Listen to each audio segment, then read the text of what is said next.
ये तस्वीर बाइबल की पहली पुस्तक उत्पत्ति जेनेसिस की भूमिका और रूपरेखा इंट्रोडक्शन एंड आउटलाइन है। इसमें दुनिया की शुरुआत और मानव इतिहास के शुरुआती दौर की कहानी को संक्षेप में बताया गया है। यहाँ इस पन्ने में दी गई कहानी का मुख्य सार है। 1. सृष्टि और शुरुआती मानव इतिहास अध्याय 1-11।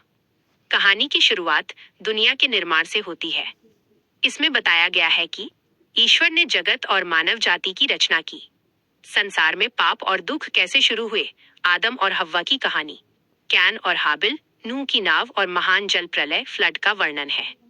बेबीलोन के गुम्मट टावर ऑफ बैबल की घटना है जहां से भाषाओं और जातियों का विस्तार हुआ। 2.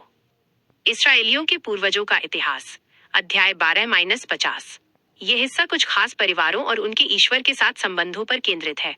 अब्राहम, इन्हें उनकी गहरी आस्था और ईश्वर के प्रति आज्ञाकारिता के लिए जाना जाता है।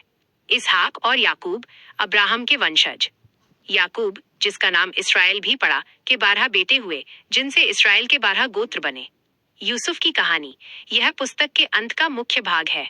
यूसुफ के साथ हुई घटनाओं के कारण ही याकूब का पूरा परिवार मिस्र इजिप्ट जाकर बस गया।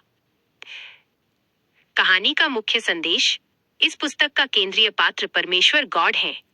पूरी कहानी ये दिखाती है कि ईश्वर ही जगत के रचयिता हैं। वे बुराई करने वालों को दंड देते हैं, लेकिन अपने लोगों की चिंता और सहायता भी करते हैं। यह पुस्तक एक पूरी जाति इस्राएलियों के विश्वास की नींव रखती है।